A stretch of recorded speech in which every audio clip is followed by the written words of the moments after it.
Russia Ukraine war zone से ये बड़ी अपडेट सामने आ रही है। यूक्रेन को हथियारों की सप्लाई के लिए नेटो नए देशों को ढूंढने लगा है अब। और इसी सिलसिले में नेटो के जनरल सेक्रेटरी साउथ कोरिया पहुंच चुके हैं। आपको बताएं, ये देखकर नॉर्थ कोरिया बौखला गया और नेटो को सीधी चेतावनी दे डाली है।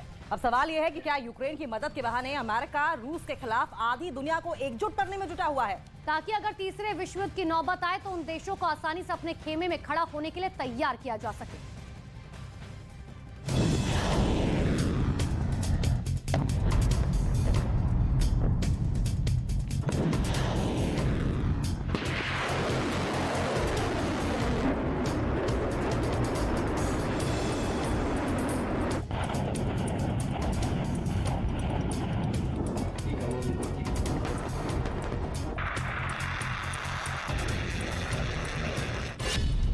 नॉर्थ कोरिया की ललकार, एशिया पैसिफिक रीजन में मचेगा हाहाकार।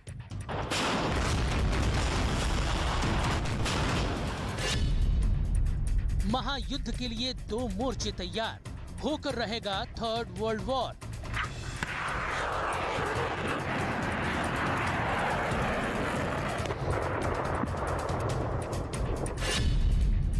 लाल ताकतों की तिकड़ी पक रही है महायुद्ध की खिचड़ी।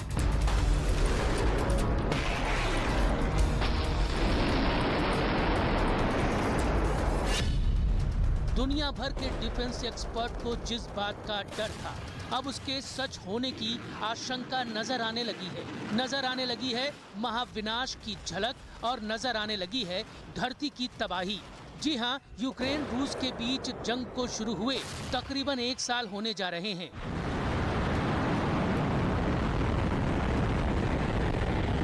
पिछले साल 24 फरवरी को पुतिन ने यूक्रेन पर यलगार किया था। उसी वक्त दुनिया भर के रक्षा विशेषज्ञों ने आशंका जताई थी कि थर्ड वर्ल्ड वॉर की नींव पड़ चुकी है। अब युद्ध की ये आग धीरे धीरे पूरी दुनिया को अपनी चपेट में ले लेगी।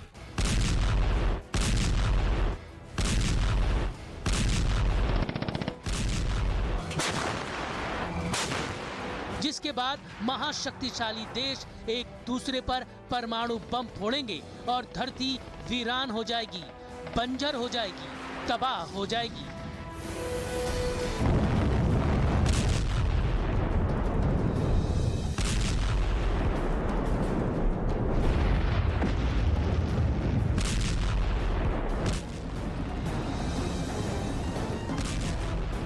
जिस अमेरिका के उकसावे में आकर यूक्रेन ने नेटो का सदस्य बनने का जिद ठान ली, उसी अमेरिका की आंखों के सामने यूक्रेन रोज जल रहा है और नेटो चाहकर भी युद्ध में शामिल नहीं हो पा रहा है। हालांकि युद्ध के मैदान के बाहर खड़े होकर नेटो यूक्रेन की पूरी मदद कर रहा है। अमेरिका समेत कई नेटो देश यूक्रेन को लगातार हथियारों की सप्लाई कर रहे हैं। फिर भी यूक्रेन को हथियारों की कमी महसूस हो रही है। इसलिए नेटो अब ऐसे देशों की तलाश में जुट गया है जो यूक्रेन को हथियारों की मदद कर सके।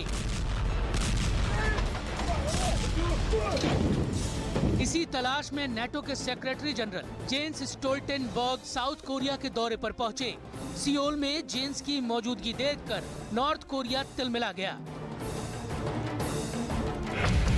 उत्तर कोरिया के एक रिसर्चर का दावा है कि करीब 1 साल बाद यूक्रेन युद्ध दूसरे फेज में पहुंच चुका है, जहां यूक्रेन को रूस के हमलों से निपटने के लिए और ज्यादा हथियारों की जरूरत होगी।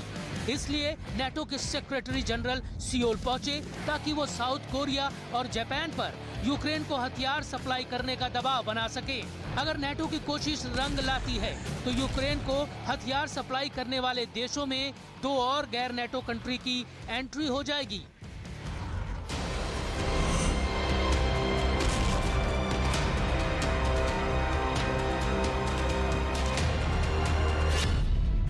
अभी तक यूक्रेन को हथियार सप्लाई करने वाले देशों में नेटो के प्रमुख सदस्य देश अमेरिका, फ्रांस, ब्रिटेन, जर्मनी, तुर्की और कनाडा के साथ साथ Poland, Estonia, Spain, the Netherlands, Norway, Italy, Finland, Sweden और पुर्तगाल शामिल हैं। यानी नेटो के 30 में से 15 देश खुलकर यूक्रेन को हथियारों की सप्लाई कर रहे हैं। जबकि ऑस्ट्रेलिया इकलौता गैर नेटो कंट्री है जो यूक्रेन को सैन्य मदद कर रहा है। अब अगर साउथ कोरिया और जापान भी यूक्रेन को हथियारों की सप्लाई करना शुरू करते हैं तो अमेरिका की अगुवाई में यूक्रेन की मदद के बहाने रूस के खिलाफ एक ऐसा मोर्चा तैयार हो रहा है जो तीसरे विश्व युद्ध में एक खेमा बनकर खड़ा हो सकता है। दूसरी तरफ बात करें रूस की तो अमेरिकी खेमे के खिलाफ रूस भी तेजी से अपने खेमे में ताकतवर देशों को जोड़ने में जुटा है। इस वक्त यूक्रेन के खिलाफ युद्ध में रूस का सबसे बड़ा साथी बेलारूस है। इसके अलावा अमेरिका का दुश्मन ईरान खुलकर रूस को हथियार सप्लाई कर रहा है, जबकि अमेरिका से 36 का आंकड़ा रखने वाला नॉर्थ कोरिया भी चोरी छिपे रूस को हथियारों की सप्लाई कर रहा है। जंग में रूस को मदद करने वाले देशों में सीरिया, क्यूबा, निकारागुआ, वेनेजुएला और किर्गिस्तान भी शामिल हैं। इस बीच रूस का मित्र और अमेरिका का दुश्मन देश चीन चुपचाप तमाशा देख रहा है। वो अंतर्राष्ट्रीय मंचों पर युद्ध में रूस का समर्थन तो कर रहा है, लेकिन रूस को किसी तरह की सैन्य मदद नहीं कर रहा। लेकिन एक्सपर्ट मानते हैं कि अगर तीसरे विश्व युद्ध की नौबत आई तो चीन रूस के साथ खड़ा होगा। तब परमाणु संपन्न 3 लाल ताकतें अमेरिकी खेमे के खिलाफ खड़ी हो जाएंगी।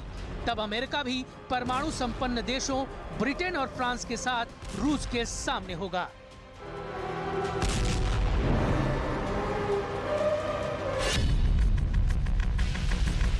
दुनिया भर में कुल 9 परमाणु संपन्न देश हैं, जिनमें से बाकी 3 भारत, पाकिस्तान और इजराइल हैं।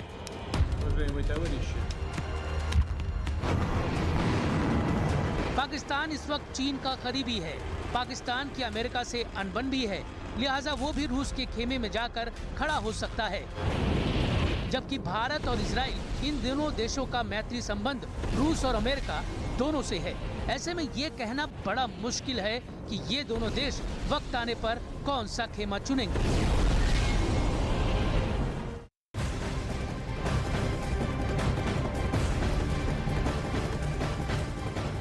और यूक्रेन और रूस के बीच जारी युद्ध के बीच पूरी दुनिया की टेंशन काफी बढ़ गई है। और इसी बीच चीन और ताइवान के बीच जारी तनाव दुनिया के सामने नई और बड़ी परेशानी खड़ी कर सकता है। और अमेरिकी वायुसेना के एक अधिकारी ने 2025 में अमेरिका और चीन में युद्ध होने का दावा भी किया है, जिसकी भूमिका 2024 में होने वाले अमेरिका और ताइवान के राष्ट्रपति चुनाव में ही बन जाएगी।